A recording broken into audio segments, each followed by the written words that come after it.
ఈ వెళ్ళినటువంటి వానరులందరూ రావడంతో లక్ష్మణుడు ఆనందపడిపోయాడండి. ఏం పరాక్రమం అనుకున్నాడు ఆయన. ఇదంతా క్షణాల్లో జరిగిపోయింది. లక్ష్మణుడు అక్కడ కూర్చున్నట్టుగా జరిగిపోయింది. లక్ష్మణుడు రాముడి దగ్గరికి అయితే పని అయ్యాకే వెళ్ళాలి, అందువల్ల అక్కడే కూర్చున్నాడు. మహా అయితే ఒక్క రోజులో అయ్యింది అని వ్యాఖ్యాతలు రాశారు. దీన్ని బట్టి సుగ్రీవుడి దగ్గరికి వచ్చి హెచ్చరించడం, దూతలు వేగంగా వెళ్ళడం, ఎక్కడెక్కడున్న వాళ్ళు రావడం, ఇదంతా జరిగిందనమాట. అప్పుడు లక్ష్మణుడు సంతోషిస్తూ ఉండగా, లక్ష్మణ ఇక ఆలస్యం చేయొద్దు, ఇప్పటికే రాముడి యొక్క కార్యక్రమం ఆలస్యం చేశాం, అపచారం జరిగింది, ఇక్కడ నీకోసం పల్లకీ తెచ్చాను, ఇందులో కూర్చో అన్నట్ట. లక్ష్మణుడు అందులో కూర్చున్నాక సుగ్రీవుడు కూడా ఆ పల్లకి ఎక్కాడు. ఇద్దరు చక్కగా పక్కన కూర్చున్నారు మిత్రులు గనక. సుగ్రీవుడు ఎగిరి అక్కడికి రాలేడా? అలా కాదు. ఇప్పుడు రాముడి దగ్గరికి పల్లకీలో లక్ష్మణుడు తీసుకెళ్ళడం ధర్మం. లక్ష్మణుడు పల్లకీలో ఓహో ఓహో అని ఊరేగుతూ వస్తే రాముడు ఆనందిస్తాడు. రాముడికి లక్ష్మణుని గౌరవం అంటే ఇష్టం. తమ్ముడిని గౌరవించిన వాడిని ఇంకా ప్రేమిస్తాడు కనుక అందులో కూర్చోబెట్టి వానరులు మోస్తూ ఉండగా అందరూ కలిసి బయలుదేరారు. మహానుభావులు కొందరు తెల్ల గొడుగు పెట్టారు, వందిమాగతులు కీర్తిస్తూ ఉన్నారు. ఇలా సుగ్రీవుడు లక్ష్మణుడు పల్లకి ఎక్కి రాముడి సన్నిధానానికి వచ్చి రాముడు అల్లంత దూరంలో ప్రశ్రవణ పర్వతం మీద కనబడుతూ ఉండగా పల్లకి దిగిపోయారు. రాముడి దగ్గరికి ఊరేగుతూ వెళ్ళకూడదు, పల్లకీలో దూరంగా పల్లకి దిగి నడిచి వెళ్ళారు. రాముడు కనబడ్డంతో రాముడి పాదాల మీద తలపెట్టి వినయంగా నమస్కరించాడు సుగ్రీవుడు. అదే ఆయన భక్తి. సందేహం లేకుండా సుగ్రీవుడు పరమ రామభక్తుడు. ఏదో మధ్యలో కొంచెం భోగాలు అనుభవించినంత మాత్రం చేత చిత్తశుద్ధి కలిగిన వాడు కాదు అనకూడదట. ఆయన చిత్తశుద్ధి కలిగిన వాడే. అందుకని ఏమన్నారు? పాదయోహో పతితం మూర్ధన తముత్థాప్య హరీశ్వరం. తన రెండు కాళ్ల మీద తలపెట్టి వినయంగా నమస్కరించినటువంటి సుగ్రీవుడిని పైకి లేవనెత్తి రాముడు గాఢంగా కౌగిలించుకున్నాడు. ఇది రాముడి గొప్పతనం. కాళ్ళ మీద పడిన వెంటనే ఎందుకు ఆలస్యం చేశాం అని చెడామడ తిట్టలేదు. తమ్ముడిని కౌగిలించుకున్నట్టు కౌగిలించుకున్నాడు. తర్వాత మాత్రం మెత్తగా పెట్టవలసినవి. నాయన హిత్వా ధర్మం తథార్థంచ కామం యస్తు నిషేవతే స వృక్షాగ్రే యథా సుప్తః పతితః ప్రతిబుధ్యతే. ధర్మమును విడిచిపెట్టి కేవలం అర్థము కామము ఈ రెండింటి మీద దృష్టి పెట్టేవాడు ఉన్నాడే, వింటున్నారా జాగ్రత్త, మళ్ళీ చెబుతున్నాను. ధర్మమును విడిచిపెట్టి అర్థ సంపాదన కామము దీని మీద దృష్టి పెట్టేవాడు ఉన్నాడే, వృక్షాగ్రే యథాసుప్తః, చెట్టు చిటారు కొమ్మ మీద పడుకున్నవాడితో సమానం. చెట్టు చిటారు కొమ్మకి ఎక్కండి, దాని మీద పడుకోండి, అప్పుడు ఏమవుతుంది? ధామ్మని కింద పడతాడు నిద్రలో. అసలు మామూలుగానే ఈ మధ్యన ఇక్కడ కూర్చునే నిద్రపోయి ఒక ఆయన ముందుకు పడిపోయాడు కుర్చీలోంచి. ఆ మధ్యన ఇప్పుడు ఈ మధ్యన కనపట్లేదు కానీ. కాబట్టి కుర్చీలో నిద్రపోతూ ఉంటే కంగారులో ఇలా పడిపోతాం. అటువంటిది చెట్టు చిటారు కొమ్మను పడుకుంటే ఏమవుతారు? కింద పడతారు. అలాగా పతితః, నిద్రపోతున్నవాడు నేల మీద ఎలా పడతాడో అలాంటి వాడుని గ్రహించు. ధర్మమును విడిచిపెట్టి అర్థం మీద కామం మీద దృష్టి పెట్టేవాడు చెట్టు చిటారు కొమ్మన పడుకొని కింద పడిపోయిన వాడిని భావించు. ఎప్పుడూ శత్రువులను ఎలా జయించాలి, ఎలా ధర్మమును ఆచరించాలి, జీవితాన్ని నియమబద్ధంగా ఎలా గడపాలి, అన్ని సుఖాలు అనుభవిస్తూ కూడా కేవలం సుఖలాలసుడై ఎలా ఉండకూడదు అని జ్ఞానులు ఆలోచిస్తారట. వాళ్ళు జ్ఞానులు కూడా భోగాలు అనుభవిస్తారు. భోగం అనుభవించకపోతే మానవ జన్మ ఎందుకు? కానీ భోగమే పరమావధి కాకూడదు. సరే, సీతాన్వేషణకు కావలసిన పని చెయ్యి అన్నట్ట. మహాత్మా, నీ దయ వల్ల సుఖాలు వచ్చాయి. ఆ సుఖాల్లో పడి కొంచెం ఆలస్యం చేసినా పని మాత్రం ఆపట్లేదు. ఇప్పటికే చాలామంది వానరులకి నా వార్త వెళ్ళింది, వచ్చారు. అసంఖ్యాకులైన వానరులంతా మరికొద్దిసేపటి ఇక్కడికి వస్తున్నారు. అంటూ ఉండే లోపే వచ్చి పడిపోయారండి. దబ దబ శబ్దం చేసుకుంటూ ఎక్కడెక్కడి నుంచి వచ్చి పడిపోయారట. ఎర్ర ముఖాలు, తెల్ల ముఖాలు, నల్ల ముఖాలు, పెద్ద పెద్ద బొచ్చులు కలిగినటువంటి వాళ్ళు, తోకలు కలిగిన వాళ్ళు, వాళ్ళంతా వచ్చారట. కొంతమంది తోకలైతే ఆకాశం నుంచి కిందకి తాడు వేళ్లాడుతోంది అన్నట్టుగా ఉందట. అంతంత తోకలు ఉన్నాయి కొందరికి, కొందరికి ఇంతే తోక, పొట్టి తోక, పెద్ద తోక, మధ్య రకాల తోకలు కలిగిన వాళ్ళు, కూరలున్నవాళ్ళు, ఇంతంత గోళ్ళు కలిగిన వాళ్ళు. వాళ్ళందరూ రాగానే రాముడు ఆనందపడి మళ్ళీ ఇంకోసారి కౌగిలించుకొని, నువ్వు మహాత్ముడివి. ఇంద్రుడు వర్షం కురిపించడానికి గల కారణం కేవలం ఇంద్రుడు అవ్వడమే. మానవులు ఎన్ని పాపాలు చేసినా పోన్లే వీళ్ళు బతకాలి అనుకుని ఆహ్లాదం కలగడానికి వర్షం కురిపిస్తాడు.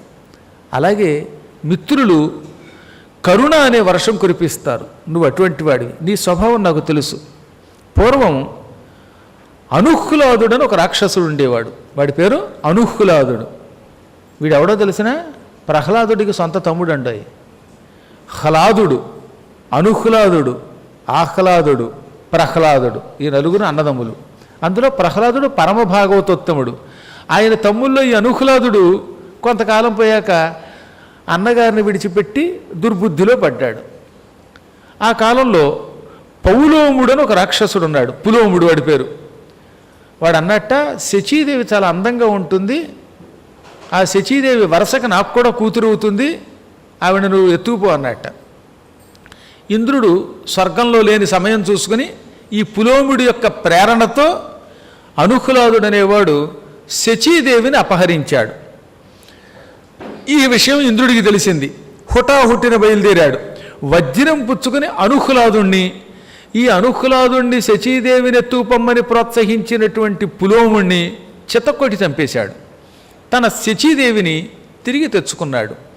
ఆనాడు ఇంద్రుడు, దేవేంద్రుడు అనుహ్లాదుణ్ణి చంపి శచీదేవిని వెనక్కి తెచ్చుకున్నట్టుగా నేను కూడా రావణుణ్ణి వధించి నీ అనుగ్రహంతో తిరిగి సీతను తెచ్చుకుంటాను అని పలికేలోపు ఇంకా ఇంకా ఇంకా ఎక్కడెక్కడి వానరులు వచ్చారట.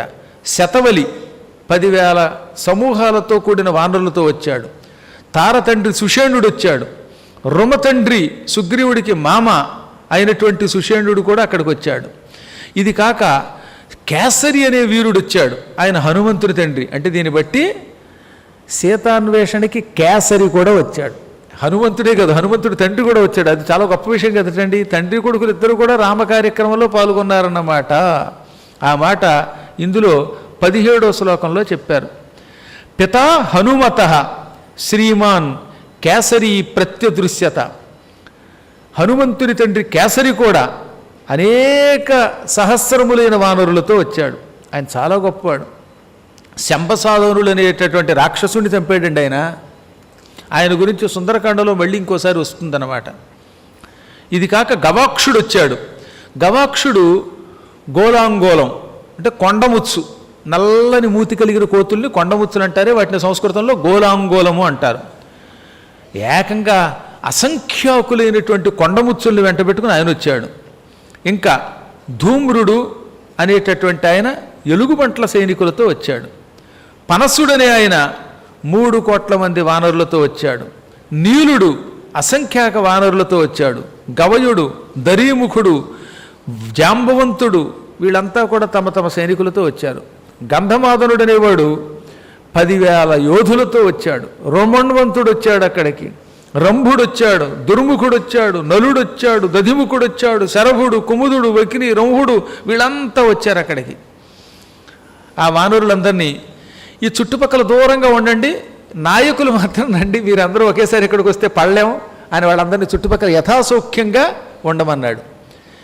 మీ ఇష్టం, సమస్త పర్వతాల మీద, సెలయేళ్ల దగ్గర, చెట్ల దగ్గర విశ్రాంతి తీసుకోండి, నాయకులకి సూచన నేను చేస్తాను అని పిలిచాడు. రామచంద్ర, ఇప్పుడు చూసావు కదా వీళ్ళందరినీ, ఈ వానరులంతా లంఘించడంలో ఆరితేరిన వాళ్ళు. ఆకాశంలో ఎగురుతారు, కుప్పించి దూకుతారు, నీళ్లల్లోనూ వెతకగలరు, కొండల మీదకి వెళ్ళగలరు, నిప్పుల్లో దూకమంటే దూకుతారు వీళ్ళు, చెట్ల మీద నుంచి ఎగురుతారు. ఇక ఆజ్ఞాపించు వీరిని, నీవు ఎలా చెబితే వాళ్ళు అలా చేస్తారన్నట్ట. అసలు అంతమందిని చూడటంతో రాముడు పొంగిపోయాడు. ఓరి బాబాయ్, వీళ్ళు అంగుళం వెతకడానికి వీళ్ళే సరిపోయేటట్టున్నారు అనుకున్నాడు ఆయన. మళ్ళీ అందుకే కౌగిలించుకొని, మిత్రమా, ఇప్పుడు కర్తవ్యం ఏమిటంటే సీత బతికి ఉందా లేదా అది తెలుసుకోవాలి మనం. సీత బతికి ఉందా లేదా అని తెలుసుకోవటం, రావణ ప్రదేశం తెలుసుకోవటం, రావణుడి యొక్క బలం ఎలా ఉందో తెలుసుకోవటం, ఇవన్నీ మన కర్తవ్యాలు. ఇవన్నీ నా వల్ల, లక్ష్మణుడి వల్ల కావు ఈ పనులు. ఎందుకంటే ఏ మూల ఎక్కడుందో వెతకాలంటే అది ఇలాంటి దూకే వానరుల వల్లే అవుతుంది. పైగా ఈ వానరులు కామరూపులు. ఏ రూపం కావాలంటే ఆ రూపం ధరిస్తారు. చిన్ని కోతులుగా మారగలరు, పెద్దవాళ్ళుగా అవ్వగలరు. అలాంటి వాళ్ళు ఎక్కడికైనా చొచ్చుకుపోతారు. ఇప్పుడు కార్యనిర్వహణ నీ మీద ఉన్నది, నా మీద లేదు. నువ్వే బాగా ఆలోచించు. దేశం, కాలం, పరిస్థితి అన్నీ ఎరిగి వీళ్ళని కార్యక్రమాలకి నియోగించు, పనులకి పురమాయించు అనగానే సుగ్రీవుడు ఇలా అన్నాడు. ముందుగా వినతుణ్ణి పిలిచాట. వినత, మీరంతా సీతాన్వేషణ కోసం వెళ్ళండి. గంగ, సరయు, కౌశికి, యమున మొదలైన అన్ని ప్రాంతాలకి వెళ్ళండి. బ్రహ్మమాల, విదేహ, మాళవ, కాశీ, కోసల, మగధ, పుండ్ర, వంగ ఇత్యాది దేశాలన్నీ వెతకండి. కొన్ని చోట్ల సముద్రాలు ఉంటాయి, సముద్రాల్లో పర్వతాలు ఉంటాయి. కొన్ని ప్రాంతాల్లో అసలు చెవులు లేని వాళ్ళు, పెద్ద పెద్ద చెవులు ఉన్నటువంటి వాళ్ళు, ఏనుగు పాదాలు, ఏనుగు చేతులు ఉన్నటువంటి వాళ్ళు ఉంటారు. ముఖ్యంగా కొన్ని ప్రాంతాల్లో కిరాతకులు ఉంటారు. అందులో ద్వీపాల్లో ఉండే కిరాతకుల్ని నేను చూచాను. వాళ్ళు ఎటువంటి వాళ్ళు తెలుసా? ఆమ మేనాశనాహ, పచ్చి చేపలు తింటారట. మేనము అంటే చేప, ఆమ అంటే పచ్చి. వండకుండా చేపలు తినేస్తారు వాళ్ళు, నవ్వులు తినేస్తారు వాళ్ళు. మనం నేరేడు పొడి కూడా తినలేము అలాగా. అలా తినేటటువంటి వాళ్ళు ఆమ మేనాశనులట. కిరాత ద్వీపవాసిన. మీరు అలా వెతుకుతున్నప్పుడు యవద్వీపం అని ఒక ద్వీపం కనపడుతుంది. ఇప్పుడు దాన్ని బెహ్రైన్ అంటున్నామండి. యవద్వీపం అంటే బహ్రైన్. అక్కడ ముత్యాలు, రత్నాలు దొరుకుతాయి. ముత్యాల దీవని పేరు దానికి. అక్కడ గురించి ఏనాడో చెప్పాడు ఇక్కడ. ఏమని? యవద్వీపం అతిక్రమ్య శిశిరోనామ పర్వత. అదంతా రత్నవంతం. అక్కడ రత్నాలు ఉంటాయి.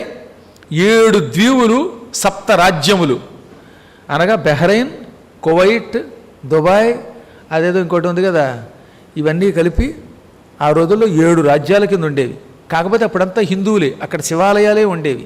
అక్కడ ఉండేటటువంటి రత్నాల రాసులు ఎక్కువ. ఈ మతాలన్నీ తర్వాత వచ్చినాం అనుకోండి. ఆ రోజుల్లో ఆ ప్రాంతాలన్నిటిలోనూ మన ధ్వజాలు ఎగురుతూ ఉండేవి. ముఖ్యంగా ఈ ఇందాక చెప్పిన యవద్వీపంలో సూర్యభగవానుడి జెండా ఎగురుతూ ఉండేదిట. అవన్నీ చూడు. యవద్వీపం తర్వాత సువర్ణ ద్వీపం అని ఉంటుంది. అక్కడ బంగారం బాగా దొరుకుతుంది. ఆ తర్వాత సోణనదానికి వెళ్ళు. ఆ తర్వాత రకరకాల నదులు, నద్యాలు ఉంటాయి. ఇక్షు సముద్రం అనే ఒక సముద్రం ఉన్నది అక్కడ. ఇక్షు సముద్రం దగ్గర అసురులు తల్లకిందులుగా వెళ్లాడుతూ ఉంటారు. ఇక్షు సముద్రంలో ఉండే కొంతమంది రాక్షసులు ఆకాశం నుంచి నేల మీదకి నీళ్లల్లోకి పడుతున్న నీడ పట్టుకుని ఆకాశంలో ఎగురుతున్న పక్షుల్ని కిందకి లాగి నోట్లో వేసుకు తినేస్తూ ఉంటారు. వారికి బ్రహ్మ లాంటి వరం ఇచ్చాట. అక్కడి రాక్షసులు కేవలం నీడ పట్టుకుని ప్రాణాలు తీసేయగలరు. మీరు నీళ్లల్లో పడకుండా తప్పించుకుని పక్క నుంచి వెళ్ళండి. ఫలానా స్థానం అని చెప్పాడు. ఆ స్థానంలో మీ నీడ మాత్రం పడకుండా చూసుకోండి. ఇంకా కొంచెం ముందుకెడితే పెద్ద సర్పాలు ఉంటాయి ఆ సముద్రంలో, ఇక్షు సముద్రంలో. ఆ పాములు రివ్వున పైకి లేచి ఎగురుతున్న పక్షుల్ని పట్టుకుని మళ్ళీ నీళ్లలో పడి వాటిని మింగుతూ ఉంటాయి. అక్కడ యుక్తిగా సముద్రం దాటండి. ఇక్షు సముద్రం దాటిన తర్వాత మధు సముద్రం అని కనపడుతుంది. అదంతా తేనెలో ఉంటుంది అక్కడున్న సముద్ర జలం. అక్కడ శాల్మలి ద్వీపం అని ఒక ద్వీపం ఉన్నది. అంటే బూరుగు చెట్లు ఎక్కువ ఉంటాయి. ఆ శాల్మలి మహాద్వీపం చూడండి. పోతన గారి భాగవతంలో కూడా పంచమ స్కంధంలో అద్భుతంగా రాస్తాడు. సంస్కృతంలో ఉంటుంది ఇది. ఈ దేవీ భాగవతంలో అష్టమ స్కంధంలో ఇవే యథాతథంగా వర్ణించారు. దీన్ని బట్టి ప్రకృతిని ఎంత బాగా వర్ణించారో మన వాళ్ళు ఆలోచించండి. ఇక్షు మహోదద్వీపం అక్షయముగ శాల్మలి మహాద్వీపమిలన్ అని పంచమ స్కంధంలో పోతన గారు రాస్తారు. చాలా అద్భుతమైన వర్ణన, ప్రకృతి వర్ణన. ఇప్పటికీ మన వాళ్ళకి అర్థం కానిది ఏంటంటే, ఈ ఇంత సైన్స్ డెవలప్ అయ్యాక కూడా ఏముందో పూర్తిగా మనకి తెలియటంలే, కొంతవరకే తెలుస్తోంది. ఆ రోజుల్లో ఏమీ లేని రోజుల్లో ఏ మూల ఏ ద్వీపం ఉంది, ఎక్కడ ఏం జరుగుతుందో చెప్పేశారు. సముద్రాల్లో కొన్ని చోట్ల చూడండి, ఓడలు వెళ్ళి ఒక చోట కొట్టుకుపోతూ ఉంటాయట. అక్కడ ఎందుకు కొట్టుకుపోతుందో తెలియదు. ఏమన్నంటే అయస్కాంతం అంటారు. వీడు మొహం అయస్కాంతం. అదే సింహిక. అక్కడ ఆ సింహిక యొక్క పరివారం అక్కడ ఉన్నారట. ఇంకా అవి ఏ సైన్స్కి అందవు. కొన్ని నాగద్వీపాలు ఉన్నాయి. ఇప్పటికీ మొన్న చెప్పారు, ఒక ద్వీపం ఉందిట. ఆ ద్వీపంలోకి వెళ్ళిన వాడు ఎవడు బయటికి రాడు. ఎందుకంటే అన్నీ పాములే. పొరపాటున అక్కడ దిగాడా చచ్చాడే. లక్షల కొలది పాములు ఉంటాయట అక్కడ. అందుకని ఆ ద్వీపం బహిష్కృత ద్వీపమని భావించి అక్కడికి వెళ్లకుండా బోర్డులు పెట్టారట. అవన్నీ ఇందులో చెప్పాడు. ఇందాక చెప్పిన పాముల ద్వీపాలు అవే. ఆ పాములు పక్షుల్ని మింగేస్తూ ఉంటాయి. వినతాపుత్రుడైన గరుత్మంతుని భవనం ఈ శాల్మలి ద్వీపం దగ్గర ఉన్నది. అది విశ్వకర్మ నిర్మిత భవనం. ఈ శాల్మలి ద్వీపం దగ్గర కొండ శిఖరం మీద నుంచి మందేహులు అని రాక్షసులు ఉంటారు. వాళ్ళు తల్లకిందులుగా వెళ్లాడుతూ ఉంటారు. వీళ్ళు ప్రతిదినము సూర్యోదయ సమయంలో సూర్యుడిని మింగడానికి ప్రయత్నిస్తారట. సూర్యుడిని పట్టుకుంటారు వాళ్ళు. అప్పుడు ఏమవుతుంది, సూర్యుడు కనపడకుండా అయిపోతాడు, ఆయన కిరణాలు మనకి రావు. అందుకే సంధ్యావందనం మనం చెయ్యాలి. సంధ్యావందనం చేసిన వెంటనే ఈ నీళ్లు విడిచిపెడతామే అర్ఘ్యం. ఈ అర్ఘ్యజలం ఈ మహానుభావులైన సంధ్యావందనము చేసేటటువంటి వాళ్ళు విడిచిపెట్టేటటువంటి నీళ్లు వజ్రంలా మారి ఆకాశానికి వెడతాయి. ఇవి వెళ్ళి ఆ మందేహుల్ని పట్ మరో దెబ్బ కొట్టి పడగొడతాయి. వెంటనే వాళ్ళు సూర్యుని వదిలి కింద పడిపోతారు. ఇదిగో ఈ శాల్మలి ద్వీపం దగ్గర పడిపోతారు. మళ్ళీ మధ్యాహ్నం దాకా వేళ్లాడతారట అక్కడ. మళ్ళీ మధ్యాహ్నం వాళ్ళు పట్టుకుంటారు. మళ్ళీ అర్ఘ్యజలం వెళ్ళి వాళ్ళని పడగొడుతుంది. సాయంత్రం దాకా వాళ్ళు అలాగే తల్లకిందులుగా పడి ఉంటారు. మళ్ళీ సాయం సంధ్యా సమయంలో వాళ్ళు సూర్యుడిని పట్టుకుంటారట. మళ్ళీ సాయంకాలం సంధ్యా సమయం చూసుకుని అర్ఘ్యం ఇచ్చేటటువంటి మహానుభావులు ఉన్నారే, వీళ్ళ నీళ్లు మళ్ళీ వాళ్ళని దెబ్బ కొట్టగానే వాళ్ళు కింద పడిపోతూ ఉంటారు. ఇలా నిరంతరం జరుగుతూ ఉంటుంది. అలా వాళ్ళు ఒకరోజు 2 రోజులు కాదన్నారు. తే పతంతి జలే నిత్యం అన్నారు. నిత్యం పడిపోతూనే ఉంటారు. పునః మళ్ళీ మళ్ళీ పడుతూనే ఉంటారు. వీళ్ళకి అదొక వరం. సూర్యుడిని వాళ్ళు పెర్మనెంట్గా పట్టుకోవడానికి ప్రయత్నం చేస్తూనే ఉంటారు. అందుకని సంధ్యావందనం మన కోసం పెట్టారు. మనం సక్రమంగా సంధ్యావందనం చేయకపోవటం వల్లే ఈ కాలంలో ఋతువుల యొక్క క్రమంలో మార్పు వచ్చింది. కనిపెట్టండి ఒకసారి. పూర్వకాలంలో వేసవి అంటే వేసవే, వర్షాకాలంలో చక్కగా వర్షాలు పడేవి, చలికాలం అంటే చలేసేది. అసలు డిసెంబర్లో చలేదండి. తుఫాను వస్తే తప్ప చలి లేదు మనకి. డిసెంబర్లో ఏసీ వేసుకోవడమా మన కర్మ కాకపోతే? అసలు ఎక్కడైనా ఒక ఋతువు దాని విధానం ఉందా? కారణం సంధ్యావందములు అందరూ చెయ్యకపోవటమే, అర్ఘ్యప్రదానములు సక్రమంగా జరగకపోవటమే.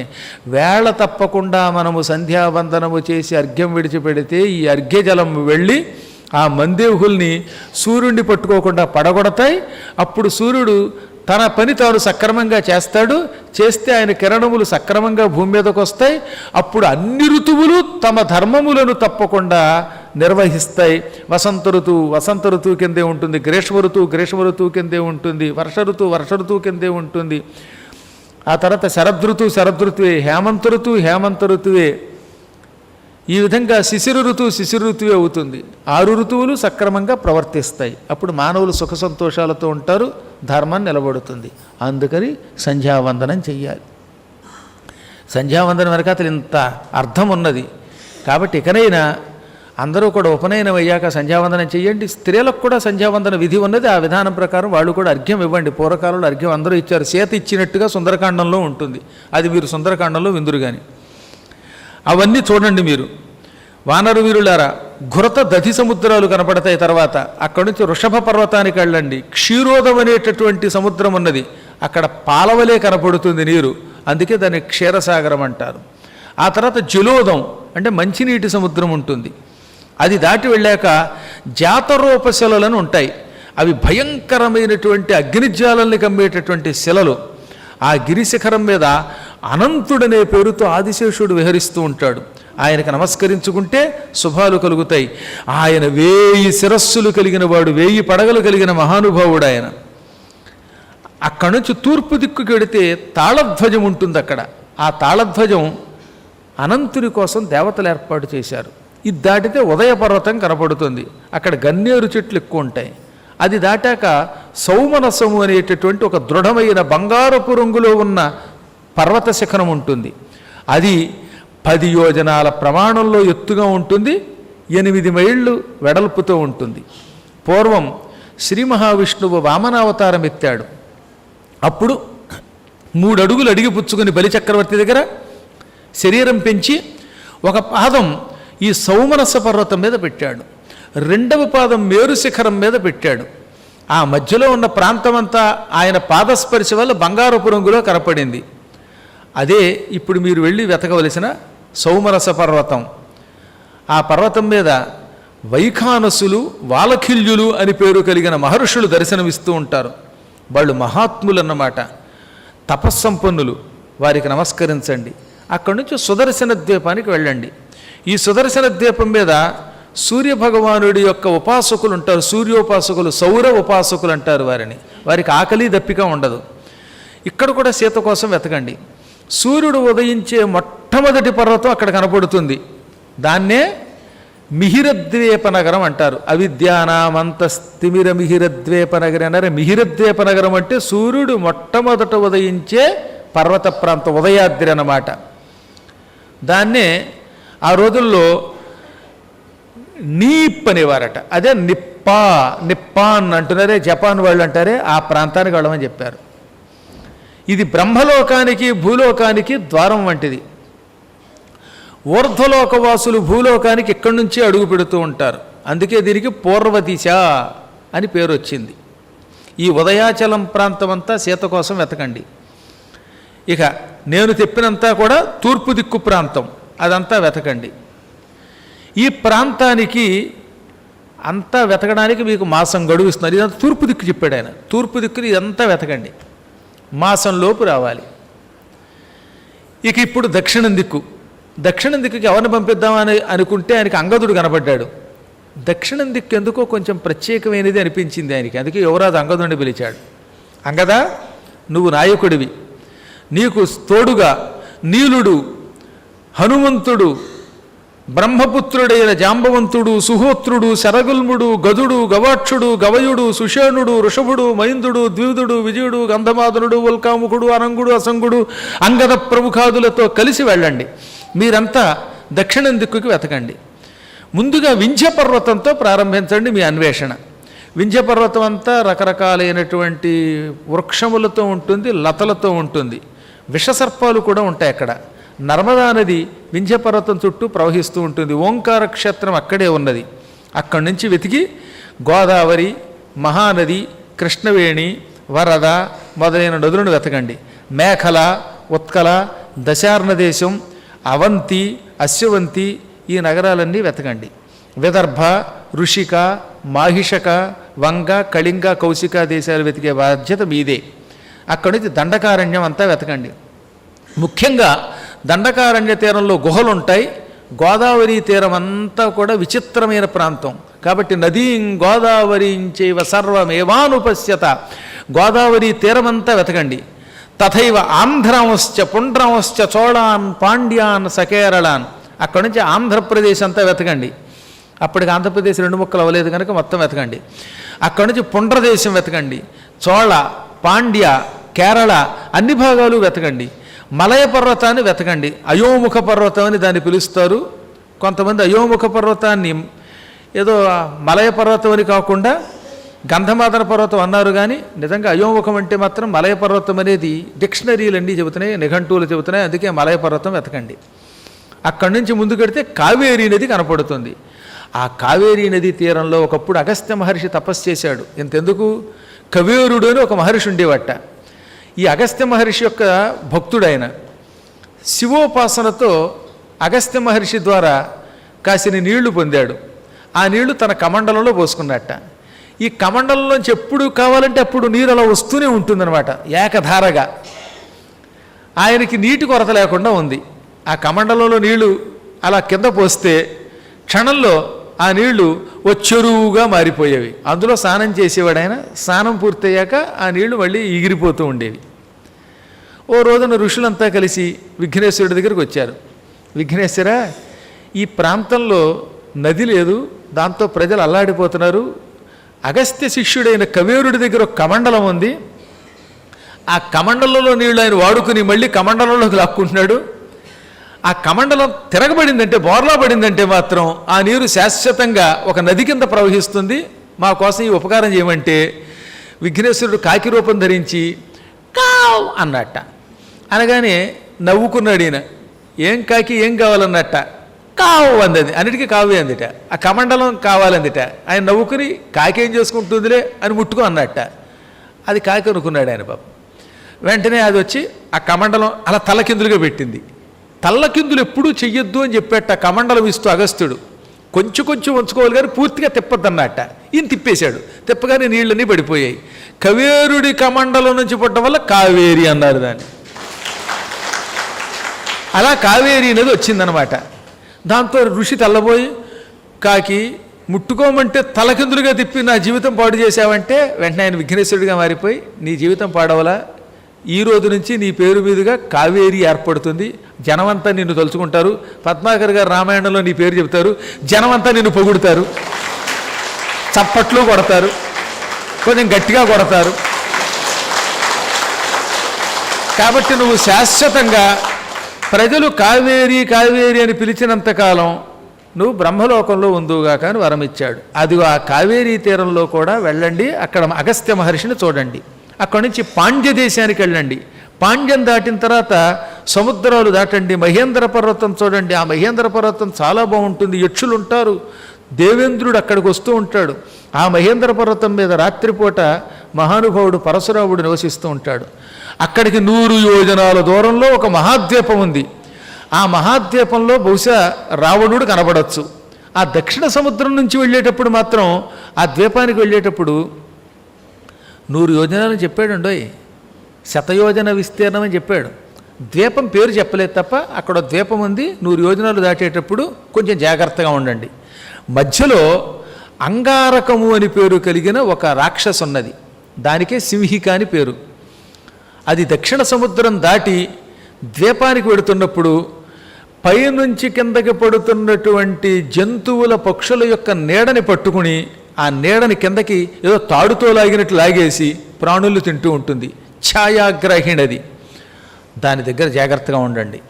అది పట్టుకుందంటే బయటపడడం కష్టం అని ముఖ్యంగా హనుమంతుడికే చూశాడు. పట్టుకుంటుంది జాగ్రత్తని. ఆ ప్రాంతమంతా వెతకండి. ఆ ప్రాంతంలో 100 యోజనాల దూరంలో పుష్పితకమని ఒక పర్వతం కూడా ఉంటుంది. అక్కడ కూడా వెతకండి. ఆ శైలానికి నమస్కారం చెయ్యండి. పుష్పితక పర్వతం దాటిన తర్వాత సూర్యవంతం ఉంటుంది. ఇవన్నీ చెప్పాడు కానీ లంకాద్వీపం దాటి వెళ్ళవలసిన అవసరం రాలేదు. ఒకవేళ ఇక్కడ కూడా కనపడకపోతే వెళ్ళమన్నాడు ఆయన ముందు జాగ్రత్తగా. కానీ కేవలం లంకకి వెళ్ళాక సీత కనబడ్డాక ఇంక ఈ పుష్యవంతం కానీ సూర్యవంతం కానీ ఇవేమీ హనుమంతుడు చూడవలసిన అవసరం రాకపోయిందనమాట. ఈ సూర్యవంతగిరి కూడా దాటిన తర్వాత కుంజరం అనే ఒక పర్వతం ఉంటుంది. అక్కడ అగస్త్య మహాముని తపస్సు చేస్తూ ఉంటే వర్షాకాలంలో ఆయన మీద వర్షం పడేదిట. అది చూచి విశ్వకర్మకి జాలి కలిగింది, అగస్త్యుని మీద ప్రేమ కలిగింది. ఈ మహర్షి వానకి తడిసిపోతున్నాడు, ఎండకేమో ఎండిపోతున్నాడు, మంచు పడుతోంది, ఈయన కోసం బిల్డింగ్ కడదామని ఒక మంచి భవనం కట్టాడు. అది 10 యోజనముల వైశాల్యం కలిగిన భవనం. 10 యోజనములంటే 80 మైళ్ళు అనమాట. అంత పెద్ద భవనం అంట. ఆ భవనం బంగారపు భవనం. దానికి ప్లాస్టరింగ్లు చేయక్కర్లేదు, వాటర్ లీక్ అవ్వదు, మధ్య మధ్యలో పైకి వెళ్ళి ఎవడో తొడవక్కర్లేదు, ఎవడో తొడవకుండా పట్టించుకోకుండా ఉన్నటువంటి పీఠములు పాడైపోతూ ఉంటాయే అలా పాడవదటది. కలియుగంత వరకు కూడా చక్కగా ఉంటుంది. అలాంటి భవనం అది. ఆ భవనాన్ని కూడా దర్శనం చేసుకోండి. ఈ కుంజర పర్వతం నుంచి ముందుకు వెడితే భోగవతి అనే ఒక పురం కనపడుతుంది. అది పాతాళ లోకవాసులకి రాజధాని, సర్పములకు నిలయం. అక్కడ అనేకములైన సర్పాలు ఉంటాయి. ముఖ్యంగా ఆ భోగవతి నగరాన్ని వాసుకి పరిపాలిస్తూ ఉంటాడు. యస్యాం వసతి వాసుకి, సర్పరాజు వాసుకి అక్కడ ఉంటాడు. ఆయనకి వీలుంటే నమస్కరించండి. ఈ భోగవతి దాటాక వృషభాకృతిలో ఎద్దు రూపంలో ఉన్న కొండ ఉంటుంది. దానికి వృషభ పర్వతం అని పేరు. ఆ పర్వతాన్ని కూడా చూడండి. అక్కడి నుంచి రోహితులనే గంధర్వులు కనపడతారు, వారి దగ్గర కూడా వెతకండి. తర్వాత కనపడేది పితృలోకం. ఈ పితృలోకానికి ఎవరు పడితే వాళ్ళు వెళ్ళలేరు. అది భయంకరమైన యమధర్మరాజు గారి సదనం, చిమ్మ చీకట్లతో ఉంటుంది. అక్కడ సీత కోసం వెతకండి. అక్కడికి వెళ్ళకూడదు, వెడితే రారు. మీరు ఇక్కడి వరకే వెళ్ళండి. యమధర్మరాజు గారి రాజధానికి మాత్రం వెళ్ళకండి.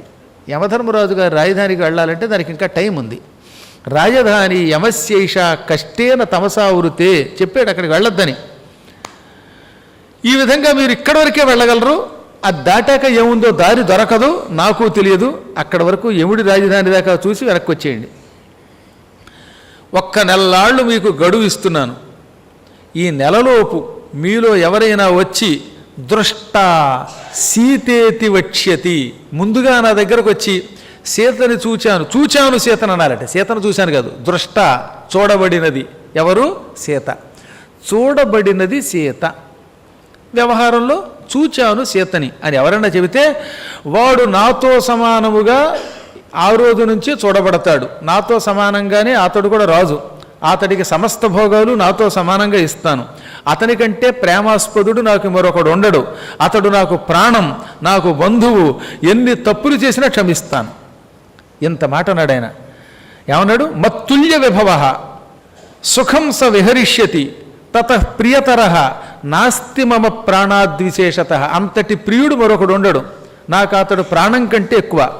కృతాపరాధవో బహుశ, అంటే ఎన్ని తప్పులు చేసినా ఎన్ని అపరాధములు చేసినా అతడు సీతను చూశాడు గనక మమ బంధుర్భవిష్యతి, అతడు నాకు ప్రాణబంధువు అవుతాడు. సీతను వెతకండి అని పలికాడు. తూర్పు దిక్కు వాళ్ళని పురమాయించాడు, దక్షిణం వాళ్ళని పురమాయించాడు.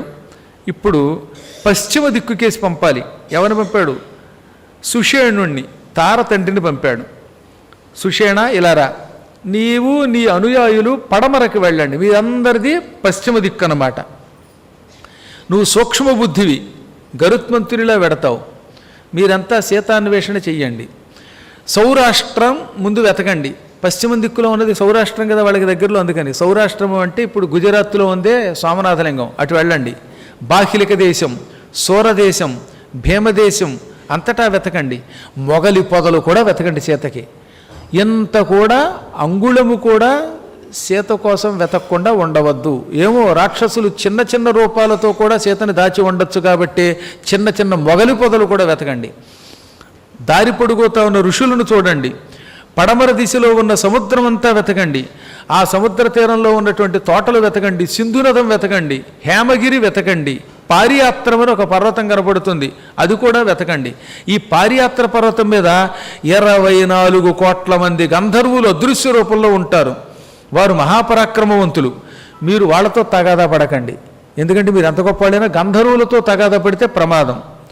వాళ్ళని ఎదుర్కోకూడదు. ఇంకక్కడి నుంచి మీకు ఒక సూచన చేస్తున్నాను. గంధర్వులు ఎవరి జోలికైనా పెడతారు కానీ కోతుల జోలికి వెళ్ళరట. అందుకని మీరు కామగమనంలో వేరే రూపాలు ధరించకుండా వానరుల రూపంలో ఉండండి. నహితేభ్యో భయం కించిత్ కపిత్వమనువర్తతాం. గంధర్వుల వల్ల భయం లేకుండా ఉండాలంటే వాళ్ళు వానరులుగా కోతులుగా ఉండాలి. అక్కడి నుంచి వజ్రగిరికి వెళ్ళండి, అక్కడ కూడా వెతకండి. చక్రవంతానికి వెళ్ళండి. ఆ చక్రవంతం అనే పర్వతానికి ఆ పేరు ఎందుకు వచ్చిందంటే పూర్వం హయగ్రీవుడని ఒక రాక్షసుడు ఉండేవాడు. వాడికి మిత్రుడు పంచజనుడు. పంచజనుణ్ణి హయగ్రీవుణ్ణి విష్ణువు చంపేశాడు. అందులో పంచజనుడి శరీరం నుంచి వచ్చినటువంటిది పాంచజన్య శంఖం వాడి కడుపులోంచి వచ్చింది. హయగ్రీవుణ్ణి చంపగా వాడి శరీరంలో 1000 అంచులు కలిగిన సుదర్శన చక్రం బయటకు వచ్చింది. ఈ రెండు అలా వచ్చాయి. ఆ ప్రాంతం అంత గొప్పది. హయగ్రీవుణ్ణి పంచజనుణ్ణి విష్ణువు చంపిన దివ్యస్థలం పాంచజన్యం అనే శంఖమును సుదర్శన చక్రము పుట్టినటువంటి స్థలం అది. అక్కడికి వెళ్ళండి. అక్కడి నుంచి వరాహ పర్వతానికి వెళ్ళండి. ఆ వరాహ పర్వతం దగ్గరలో సువర్ణమయమైన ప్రాగ్జ్యోతిషపురం అంటే అస్సాం ఉంటుంది. అక్కడ నరకుడనే రాక్షసుడు పరిపాలన చేస్తున్నాడు. వాడు దుర్మార్గుడు. అక్కడ కూడా వెతకండి. నరకుడి యొక్క బుట్టలో పడకుండా నరకుడి యొక్క పరిపాలనలో ఉన్నటువంటి ప్రాంతాలు వెతకండి. అంటే ఆనాటికి ఇంకా నరకుడు ఉన్నాడు. కృతయుగం నుంచి త్రేతాయుగం నుంచి ద్వాపర యుగం దాకా నరకుడు ఉన్నాడు. రాముడి కాలంలో కూడా నరకాసురుడు ఉన్నాడని ఇక్కడ సుస్పష్టంగా చెప్పాడు. సుస్పష్టంగా మళ్ళీ తత్ర ప్రాగ్జ్యోతిషన్నామ జాతరూపమయం పురం యస్మిన్ వసతి దుష్టాత్మ నరకో నామ దానవ. రామావతారంలో చంపలేదు, కృష్ణావతారంలో చంపాడు ఆయన. కాకపోతే వాడు స్త్రీలను అపహరించాడు తప్ప రాముడి కాలంలో రావణునితో కానీ దశరథాదులతో కానీ తగాదా పడకుండా స్నేహమే చేసేట. దశరథుడితో స్నేహమే చేశాడు వాడు. అప్పటికింకా క్రూరమైన బుద్ధి రాలేదన్నమాట. వాడి జోలికి వెళ్ళకండి. అక్కడి నుంచి సర్వసౌవర్ణ పర్వతానికి వెళ్ళండి. అక్కడి నుంచి మేఘవంతం వెళ్ళండి. క్రమంగా సురరాజపురం వెళ్ళండి. విశ్వేదేవతలు మరుద్గణాలు అష్టవసువులు ఉండే ప్రాంతాలన్నీ వెతకండి. మేరు పర్వతానికి అస్తాద్రికి మధ్యలో 10,000 యోజనాల దూరం ఉంది. ఆ దూరాన్ని అధిగమించి అస్తపర్వతానికి సూర్యుడు చేరే లోపు అర్ధముహూర్త కాలం పడుతుంది. ఆ ప్రాంతంలో విశ్వకర్మ నిర్మించిన ఒక భవనం ఉన్నది. అక్కడ వరుణుడు ఉంటాడు. ఆ వరుణదేవుని ప్రాంగణంలో కూడా వెతకండి. మేరు సావర్ణి అనే ఒక మహర్షి ఆ ప్రాంతంలో తపస్సు చేసుకుంటూ ఉంటాడు. వీలుంటే ఆయనకి నమస్కరించండి. ఎందుకంటే మేరు సావర్ణి బ్రహ్మంతటి గొప్పవాడు, ధర్మాత్ముడు. ఆయన కనపడితే వెంటనే ఏం చేయాలి? ప్రష్టవ్య మేరుసావర్ణి ప్రణమ్య శిరసా భూమౌ ప్రవృత్తిం మైథిలీం ప్రతి. మేరుసావర్ణి చాలా గొప్పవాడు, భవిష్యత్తులో మనువు అవుతాడు. ఆయనకి వినయంగా నమస్కరించండి. ఆయనకి తెలియనిది లేదు కనుక ఆయన కనపడితే నమస్కరించి సీత ఎక్కడుందో అడగండి. ఆయన తలుచుకుంటే చెప్పగలడు, కనపడకపోతే వదిలేయండి. వీళ్ళకి నిజంగా కనపడలేదు కానీ కనపడితే ఆ దక్షిణం దిక్కులో సీత ఉందని చెప్పేవాడు ఆయన. సుగ్రీవుడు ఆ విషయాలన్నీ చెప్పాడు. ఇలా వెతికి వెతికి సుషేణుడితో పాటు మాసంలోపు రండి, వస్తే ఇందాకే చెప్పినట్టుగా సీతను చూసి వస్తే నా నెత్తి మీద పెట్టుకుంటాను అనగా వాళ్ళు పడమరకు బయలుదేరారు. ఇప్పటికి ఉత్తరం దిక్కుకి శతవళి అని పేరు కలిగిన ఒక వానరుండి పంపాడు. ఈ శతవళి చాలా వీరుడు, అతని కూడా ఎక్కువగా ఎలుగుబంట్లు ఉంటూ ఉంటాయట. అతనితో అన్నాడు, ఉత్తరం దిక్కంతా వెతికే బాధ్యత నీది, నువ్వు మహాత్ముడివి, నాకు హితం కోరుతూ ఉంటావు. మ్లేచ్ఛ దేశాలు, పుళిందులు అంటే బోయవాళ్ళు తిరిగే ప్రాంతాలు, సూరశాల దేశం, ఇంద్రప్రస్థం, అప్పటికే ఇంద్రప్రస్థం ఉందన్నమాట. కాకపోతే తర్వాత ఆ ప్రాంతం అంతా పాడైపోయి అడవి పెరిగిపోతే ఆ అడవినంతా నాశనం చేసి మళ్ళీ ధర్మరాజు గారు ఇంద్రప్రస్థాన్ని పునర్నిర్మించాడు. అందుకని అవి చూడు. తర్వాత కురుక్షేత్రం చూడు, మద్రదేశం చూడు, కాంభోజాన్ యవనాంశ్చైవ శకాన్ ఆరట్టకానపి బాహ్లీకాన్ ఋషికాంశ్చైవ పౌరవాన్ అథ టంకణాన్. కాంభోజ దేశం అంటే ఇప్పుడు కంబోడియా అంటున్నామే, అక్కడికి వెళ్ళండి. యవన దేశాలు వెళ్ళండి, శకదేశం వెళ్ళండి, బాహ్లిక దేశం, ఋషిక దేవం, పౌరదేశం, టంకణ దేశం, కొంకణ దేశం, ఇవన్నీ వెతకండి. చీనాన్ పరమ చీనావస్థ, చైనాకు కూడా వెళ్ళమన్నాడు ఆయన. చైనా విధవులు అప్పుడు ఉన్నారు. అతను తిట్టకపోతే నాకు కోపం తగ్గట్లా. 2 ఏళ్ళు కొంప ములిచేశారు కదటండి, కంపు చేసి పారేశారు. ఎంతమంది మహానుభావులు తెచ్చారు వాడి వల్ల. కాబట్టి ప్రకృతిని పాడు చేశారు వాళ్ళు ఎప్పుడూ ఉన్నారు. కాకపోతే ఆ రోజుల్లో వాళ్ళు ఆరాధించే దేవతలు వేరు, ఇప్పుడంతా పాడైపోయాయి. ఆ చీన పరమచీని భూములు, మంచు పర్వతాలు, హిమవత్ పర్వత ప్రాంతాలు, దేవదారు వనాలు అన్నీ వెతకండి. దేవగంధర్వులు తిరిగే హిమాలయ పర్వతం అంతా వెతకండి.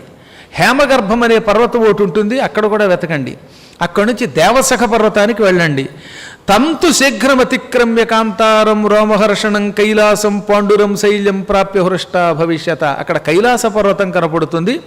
ఆ కైలాస పర్వతం అంతా తెల్లనిది, అక్కడ కూడా వెతకండి. అక్కడి నుంచి క్రౌంచ పర్వతానికి వెళ్ళండి.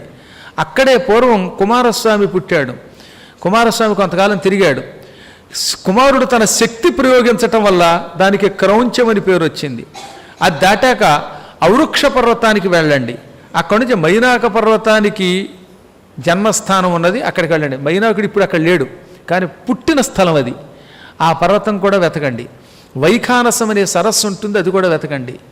మనకు అనుమానం రావచ్చు మైనాకం పేరెత్తేడేమిటని.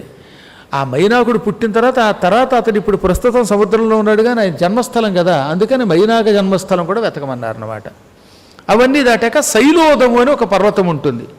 అక్కడ శైలము నుండి కిందకు ఒక నది ప్రవహిస్తుంది. ఉదము అంటే నీరు, శైలోదం అంటే కొండ నుంచి కిందకి ప్రవహించే నది. అది గంగా నదికి ఒక ఉపనది వంటిది.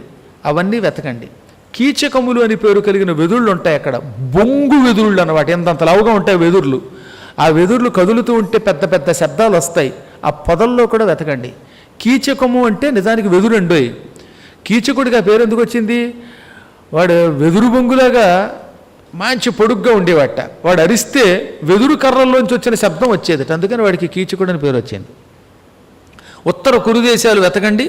అక్కడ చాలా నదులు ఉంటాయి. ఆ నదులు నదాలు అన్నీ వెతకండి. పక్షులు ఉండేటటువంటి ప్రాంతాలు, చెట్లుండే ప్రాంతాలు, పొదలు, దర్భలు అన్నీ వెతకండి. క్రమంగా వెతక్క సోమగిరి అని ఒక పర్వతం వస్తుంది. ఆ సోమగిరి పర్వతం మీద రాత్రి వేళల్లో సూర్యుడు లేకుండా కూడా వెలిగే కాంతినిచ్చేటటువంటి కొన్ని నక్షత్రాలు ఉంటాయి. చీకట్లో కూడా ఆ పర్వతం వెలిగిపోతూ ఉంటుంది, అది కూడా వెతకండి. అక్కడ శంకరుడు బ్రహ్మ కూడా నివసించే ఒక పర్వతం ఉంది, అక్కడికి మాత్రం మీరు వెళ్ళకండి. శివుడు బ్రహ్మ తపస్సు చేసుకునే ఒక మంచు కొండ దగ్గరికి మాత్రం వెళ్ళకండి. అక్కడికి దాటి వెడితే పాపం, కాబట్టి అక్కడి వరకు వెళ్ళి వెనక్కి వచ్చేయండి. అక్కడికి వెళ్ళి సీతని దాచే శక్తి రావణునికి కూడా లేదు. ముందే చెప్పినట్టుగా నేను చెప్పిన లిస్టు ప్రకారం చూసుకుంటూ వెళ్ళి సీతని వెతికి నెల్లాళ్లలోపు వచ్చినవాడు నాతో సమానుడవుతాడు. అని 4 దిక్కులకి పంపి, ఇప్పుడు ఎందుకో దక్షిణం దిక్కు ఆయన ఇంకా కదలలేదు. చెప్పాడు కానీ వెంటనే కదులుతారా? హనుమంతుడికే చూసేటండి. చెప్పగానే కొంతమంది పారిపోతారు, ఇంక వెనక ముందు చూడరు. ఒరే నువ్వు రైలుపేట వెళ్ళాలరా అంటే ఎందుకు వెళ్ళాలో వినకుండా పారిపోయేవాడు ఉంటారు కొందరు.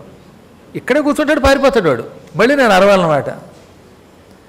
అలా పారిపోతే ఉపయోగం ఉంది, పనిచేసి పెట్టేవాడు కావాలి. కానీ హనుమంతుడు దక్షిణం దిక్కుకి అంగదుడితో వెళ్ళవలసిన వాడు అక్కడే కూర్చొని వినయంగా చూస్తున్నాడు సుగ్రీవుడికేసి. విశేషేణతు సుగ్రీవో హనుమత్యర్థముక్తవాన్, ఈ హనుమంతుడే ఈ పని చేయగలడని ఆయనకి పూర్తిగా నమ్మకం ఉన్నది.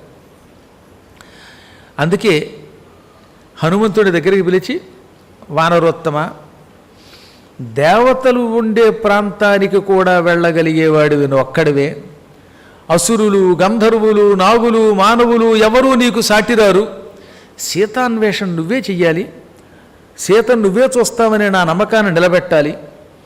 నీ బుద్ధికి పదును పెట్టి శరీర బలం, మానసిక బలాలన్నీ ఉపయోగించి సీతను తీసుకురా అన్నాడు. ఇది వినగానే రాముడికి అర్థమయ్యింది, సుగ్రీవుడు ప్రత్యేకంగా మళ్ళీ హనుమంతుడికి పురమాయిస్తున్నాడంటే ఈ పని హనుమంతుడే చేయగలడనిపించిందిట. అందుకని ఆయన వెంటనే దగ్గరికి పిలిచాడు. నాయన, నాకు కూడా సీతాన్వేషణ కార్యక్రమం నువ్వు చేయగలవని అనిపిస్తున్నది. ఈ పని చేసి నన్ను ఆనందపెట్టు. నా దగ్గర ఒక ఉంగరం ఉన్నది, ఈ ఉంగరం నీకు ఇస్తున్నాను. ఈ ఉంగరం చూడగానే సీత నీవు నా దగ్గర నుంచి వచ్చినట్టు నిన్ను నమ్ముతుంది. అనేనత్వాం హరిశ్రేష్ఠ చిహ్నేన జనకాత్మజ. ఈ ఉంగరం మీద రామ అనే అక్షరాలు ఉంటాయి, శ్రీరామ అని రాయబడిన అక్షరాలు. పెళ్లిలో వాళ్ళ మామగారు ప్రత్యేకంగా రామ అని రాయించినటువంటి ఉంగరం పెట్టేట్లండి అల్లుడికి. పెళ్లిలో అల్లుళ్ళకి ఉంగరాలు పెట్టేవారు పూర్వం మామగారులు. అంటే వాళ్ళంతటి వాళ్ళు, వీడు ఏడిపించలేకేవాడు కాదు. ఇప్పుడు ఏడిపించలాగుతున్నారు. కానీ మామగారికి ఆనందం కలిగినప్పుడు అల్లుడికి ఉంగరం పెట్టడం అలవాటు. ఈ అల్లుడు బొంగరంలా తిరిగి పాడు చేయకుండా ఉంటాడని నమ్మకం ఉన్నప్పుడు పెట్టేవారట. అందులో రాముడికి ఉంగరం పెడుతూ శ్రీరామ అని రాశాడనమాట. ఈ ఉంగరం డైరెక్ట్గా ఆయన ఇవ్వకుండా జనకుడు దశరథుడి చేతికిచ్చి దశరథుడి ద్వారా పెట్టించాడు. కాబట్టి ఏకకాలంలో మామగారును తండ్రి గారు కలిపి వేలుగు పెట్టారు రాముడికి. ఆ ఉంగరం ఇప్పుడు ఆయనకి చేతికి ఇచ్చాడు. అంగుళీయం అభిజ్ఞానం రాజపుత్ర్యా పరంతప. నాయనా, ఈ అంగుళీయకం సీతాదేవికి ఒక గుర్తు లాంటిది. నువ్వు ఈ ఉంగరం పట్టుకెళ్ళి సీతను చూచిన వెంటనే చేతిలో పెట్టావనుకో, రాముడు ఈ ఉంగరముని ఇతనికిచ్చి పంపాడు, ఇతడు రామదూత అని నిన్ను గుర్తిస్తుంది, నీతో మాట్లాడడానికి ధైర్యం చేస్తుంది. అప్పుడు పనవుతుంది. నీ పరాక్రమం, నీ ధైర్యం, నీ ముఖంలో ఉన్న ఉత్సాహం, సుగ్రీవుడు నీతో సంభాషించినటువంటి సంభాషణ, ఇవన్నీ విన్నాక సీతని నీవు చూస్తావని నా మనస్సు చెబుతున్నది. అందుకే రాముడు అన్నమాట, సిద్ధిం కథయతీవమే, నువ్వు ఈ పనిని సిద్ధింపజేస్తావని నమ్మకం కలిగింది, అందుకే ఉంగరం ఇచ్చానన్నాడు. లేకపోతే ఎంతమంది ఉండగా ఆయనకి ఎందుకు ఇచ్చాడు? అంత నమ్మాడనమాట. వెంటనే ఆయన కూడా సంతోషపడ్డాడు, 2 చేతులు జోడించాడు, నమస్కరించాడు, ఆ ఉంగరం తీసుకున్నాడు, కళ్ళకు అద్దుకున్నాడు, నెత్తి మీద పెట్టుకున్నాడు. రాముడిచ్చిన ఉంగరం కనుక ఏం చేశాడు? వెంటనే శిరస్సును పెట్టుకున్నాడు. అదనమాట గౌరవం అంటే. ఆ తర్వాత రాముడికి నమస్కరించి బయలుదేరాడు. మళ్ళీ రాముడు అన్నట్టు ఆయన బయలుదేరుతూ ఉంటే, అతి బల బలమా ఆశ్రితస్తవాహం హరివర విక్రమ విక్రమై అనల్పై పవనసుత యథాభిగమ్యతే సా జనకసుత హనుమల్ తథా కురుష్వ. వాయుపుత్ర హనుమ, నువ్వు మహాబలవంతుడివి, సింహపరాక్రమం కలిగిన వాడివి. నీ శక్తి సామర్థ్యాలని నేను నమ్ముకున్నాను, నువ్వే దిక్కంటున్నాను. నీ అద్భుతమైన బలం, పరాక్రమం, బుద్ధి ప్రదర్శించు. సీతాక్షేమ సమాచారాలు తెలుసుకుని రా. అలాగేనన్నాడు ఆయన. ఇంకెక్కడి నుంచి అందరూ వెతకడానికి బయలుదేరారు. ముందుగా వినతుడు తూర్పు దిక్కుకు బయలుదేరాడని చెప్పాం కదా ఇందాక. ఆయన తూర్పు దిక్కుకి తిరిగి తిరిగి తిరిగి తిరిగి నెల్లాళ్ళకి తిరిగి వచ్చేశాడు. తారుడు ఆయన బయలుదేరాడు. సుషేణుడు పడమర దిక్కుకి వెళ్ళాడు. అందరూ ఆయా దిక్కులకు వెళ్ళారు. సమస్త భూమండలం అంతా తిరిగారు. 1 మంత్ కరెక్ట్గా ఒక నెలలాళ్ల పాటు తిరిగి రాముడి దగ్గరికి సుగ్రీవుడి దగ్గరికి వచ్చారు. తూర్పు దిక్కుకు వెళ్ళిన వాళ్ళు, ఉత్తరం దిక్కుకు వెళ్ళిన వాళ్ళు, పడమర దిక్కుకు వెళ్ళిన వాళ్ళు వచ్చి రాముడి దగ్గరికి, రామచంద్ర ప్రభు అంతా తిరిగాం, సుగ్రీవ అంతా వెతికాం, ఎక్కడ గడ్డి పరకలు కనపడ్డాయి కానీ సీత కనపడలేదని చెప్పారు. సరే ఇదిలా ఉంటే రాముడికి ఒక అనుమానం వచ్చింది. సుగ్రీవ, ఈ మూల ఇది ఉంది, ఆ మూల ఆ నగరం ఉంది, అక్కడ కొండ ఉంది, ఇక్కడ బండ ఉంది, అక్కడ రాక్షసులు ఉంటారు, ఇక్కడ ఛాయాగ్రాహకులు ఉంటారని ఈ మొత్తం జాగ్రఫీ అంతా చెబుతున్నావు, నువ్వేమైనా భూగోళ శాస్త్రం చదువుకున్నావా అని అడిగట్ట. అబ్బే లేదండి, భూగోళం చదువుకోలే, నేను అనుభవం నాకు నేర్పింది, అసలు విషయం చెబుతున్నాను. మా అన్నయ్య వాలికి నాకు తగాదా వచ్చిందని చెప్పాను కదా, తగాదా వచ్చినప్పుడు నేను పారిపోయాను నా మంత్రులతో కలిసి. ఆ పారిపోతున్నప్పుడు నాకు ఈ భూమండలం అంతా ఏదో కొరవి తిప్పినంత చిన్నదైపోయిందిట. అంటే భయంతో పారిపోతుంటే డిస్టెన్స్ తెలియలేదు. ఓసారి హైదరాబాద్లో ఒక ఆయన మహావేగంగా వచ్చేసి సిటీ బస్సు ఎక్కాడు. అప్పట్లో సిటీ బస్సులు కిలోమీటర్ ముందు వెనక ఆపేవారు.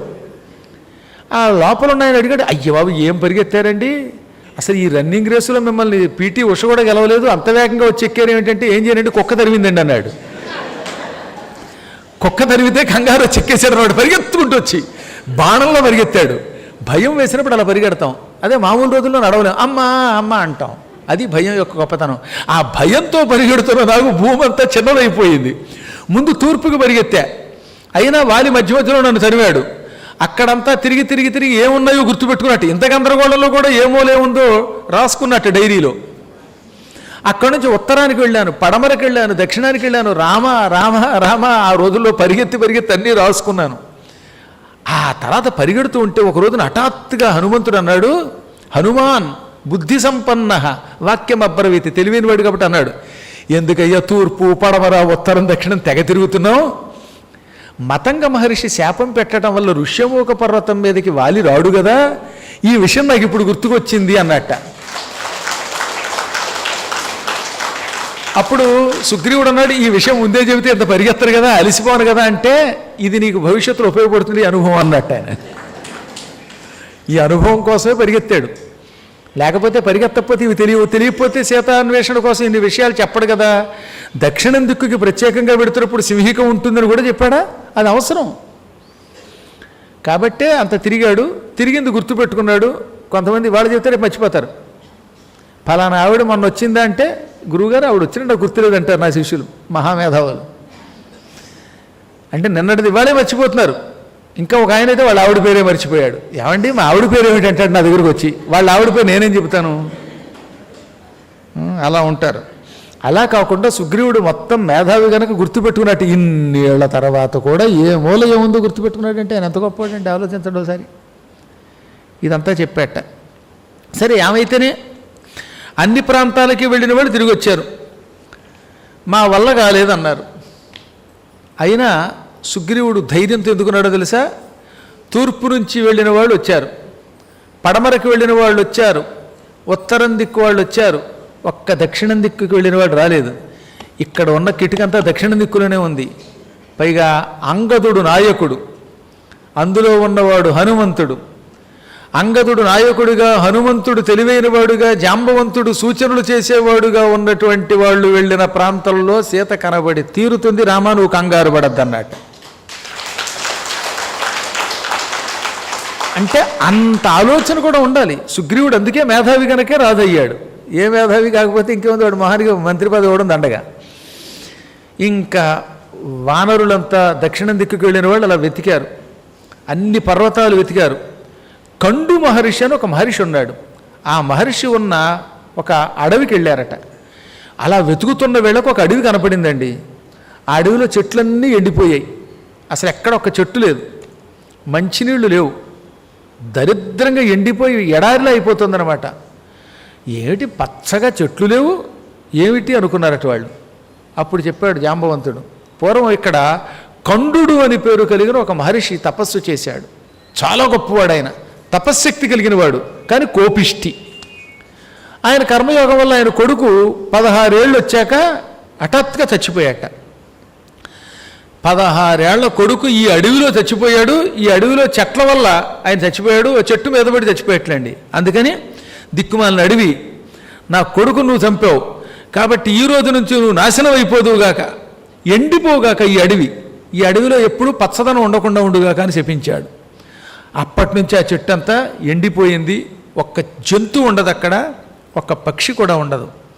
అనగానే అయితే ఈ ప్రాంతం అంతా వెతుకుదామని వెతికారు, అక్కడంతా వెతికి ఇంకా ముందుకెళ్ళారు. అలా వెడుతుంటే ఒక పెద్ద కొండ కనపడింది. కొండ మీద కొండలో ఉన్న రాక్షసుడు ఒకరు కనపడ్డాట.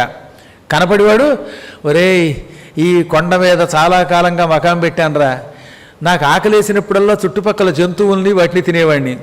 ఈ మధ్యన సంవత్సరం నుంచి నాకు తిండి దొరకట్లా, 1 year నుంచి నో ఫుడ్ నో బెడ్. భలే దొరికారు మీరు, కొండల్లో ఉన్నారు మీరు, మిమ్మల్ని అందరినీ తినేస్తాను రోయ్ అన్నట్టు వాడు. ఏమన్నాడు? పళ్ళు పటపట కొరుకుతూ, సర్వాన్ నష్టాహ, మీరంతా చచ్చినట్టే, ఇక మిమ్మల్ని మీకు చావు తప్పదు, నలిపేసి నోట్లో వేసుకుని నవిలేస్తానన్నాడు. నిజంగానే వాడు తలుచుకుంటే కోతులు నోట్లో వేసుకుని మరవరాలు నవిలినట్లుగా, బఠానీలు నవిలినట్లుగా, బొంబాయి శనగలు నవిలినట్టుగా నవిలి పారేసేవాడే. దాంతో మండిపోయింది అంగదునికి. అసలు వీడే రావణుడేమో అన్నట్ట. ఈ రావణుని కోసం వెతుకుతున్నప్పుడు ఆయనకి ఎవడు కనపడినా వాడే రావణాసుడి కింద అనిపించట. అందుకని ఒరే నువ్వు రావణుడు వెంట్రా, అయినా నాకు పర్వాలేదు, నిన్ను చంపేస్తాను అని హుమ్ అని శరీరం పెంచి అరిచేత్తో వీపు మీద ఒక్కడు కొట్టాడు. దెబ్బకి చచ్చిపోయాడు వాడు. వీపు మీద చేత్తో కొడితేనే చచ్చిపోయాడంటే వీడు రావణాసురుడు ఏమిటన్నట్టు పక్కవాడు. రావణాసురుడు దెబ్బకి చావడు కదా, కాబట్టి రావణుడు కాదేమో అంటే రావణుడిలా కనపడ్డాడు, చంపేశాం. పోనీ ఒకవేళ రావణుడు అవునో కానో ఇక్కడ వెతుకుదామని వెతికారు. వాడు చచ్చిన వెంటనే అందరికీ ఆనందం కలిగింది. జాయ్ భలే ఉన్నవారు అంగదా నాయన, ఒక్క దెబ్బకి చంపావు. ఇలా రావణాసురుడిని చంపినవాడు ఎవడైనా ఉంటాడా అనుకున్నారు. ఆ చుట్టుపక్కల కొండ గుహలు వెతికారు, ఏమీ కనపడలా. వాడున్న కొండ గుహలో ఎముకలు తప్ప స్త్రీ కనపడలేదు. వీడు రావణుడు కాదండి. రావణుడైతే సీత కనబడేది, ఎవడో దిక్కుమాల రాక్షసుడు. అయినా రాక్షసుడే కదా, చంపాం అనుకున్నారట. పాపం అంగదుడు అన్నాడు, మనం అందరం అలిసిపోయాం కదా అని సీతాన్వేషణ మానేస్తే అలాగా. సుగ్రీవుడిచ్చిన గడువు దాటిపోయింది, మనమా నీరసపడిపోతున్నాం రోజు రోజుకి. అయినా కార్యసూరులు కొన్నింటిని విడిచిపెట్టాలి.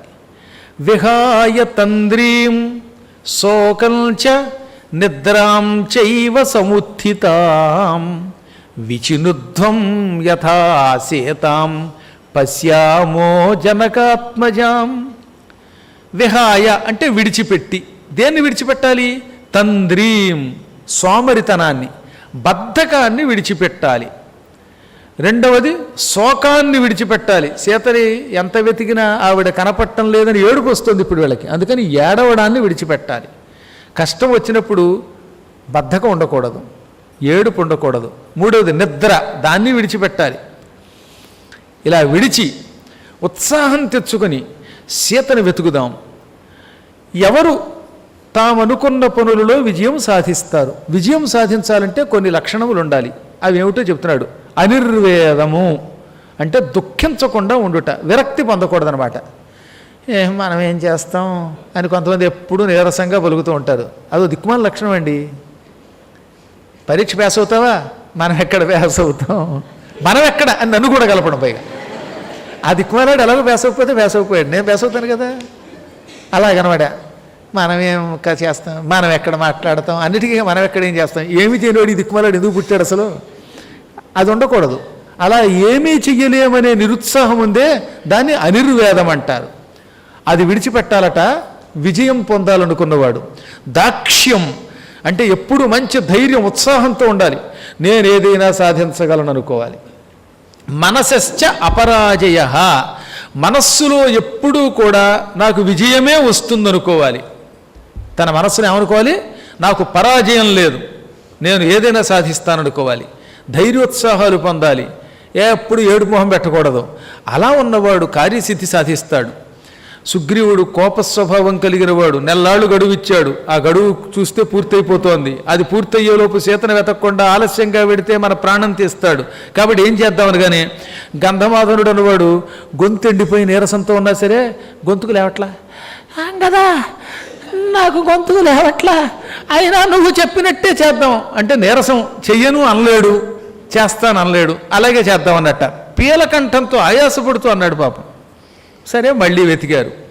అలా వెతుకుతూ ఉంటే నీరసం వచ్చింది. అక్కడ పెద్ద కొండ, ఆ కొండ ఎక్కడానికి ప్రయత్నిస్తున్న వీళ్ళకి ఇంత వీరులకి అలసట కలిగింది. ఒక్క ముహూర్తం ఆగిపోయారటండి పాపం. 24 నిమిషముల పాటు అక్కడ ఆగిపోయారు పాపం.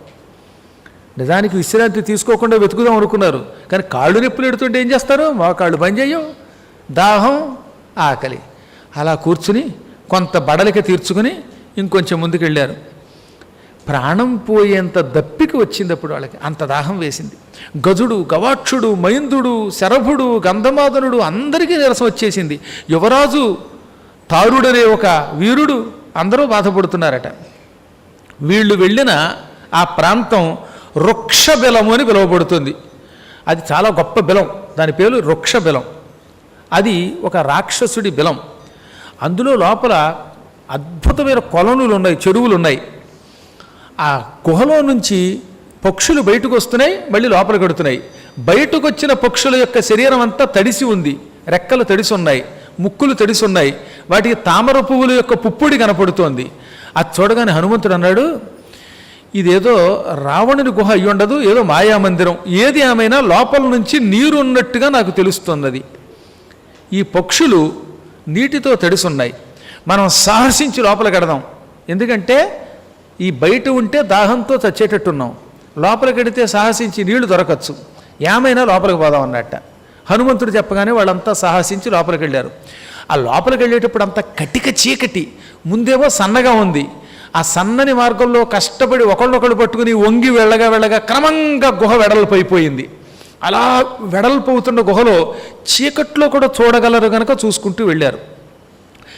యోజనం ప్రయాణించారు, అంటే 8 మైళ్ళు ప్రయాణించి లోపలికి వెళ్ళగానే క్రమంగా ఆ గుహ పూర్తయిపోయి లోపల ఒక విశాలమైన నగరం కనపడింది. ఏకంగా బంగారపు భవనాలు, మంచి వనం, అందులో చెట్లు, పళ్ళు, లతలు, తీగలు, ఒకటేమిటి పెద్ద పెద్ద కొలనులు, మంచినీళ్ళ కొలనులు కనబడ్డాయి. ఆకాశమెంతు భవనాలు కనబడ్డాయి. వెండి బంగారపు పాత్రలు, అగరొత్తులు, గంధాలు అన్నీ కనబడ్డాయి. పాత్రల్లో పాయసాలు, కట్టుపొంగలి, దద్దోజనం, మిరపకాయ బజ్జీ, అద్భుతం ఒకటేంటి అన్నీ ఉన్నాయి. మైసూరు బజ్జీలు అన్నీ కనపడుతున్నాయట. అక్కడ ఒక స్త్రీ కూర్చుని ఉన్నది, మౌనంగా కూర్చుని ధగ ధగ వెలిగిపోతున్నది. ఆవిడ శరీరపు కాంతి బంగారపు కాంతిలో ఉన్నది. నల్ల జింక చర్మం కట్టుకుంది ఆవిడ.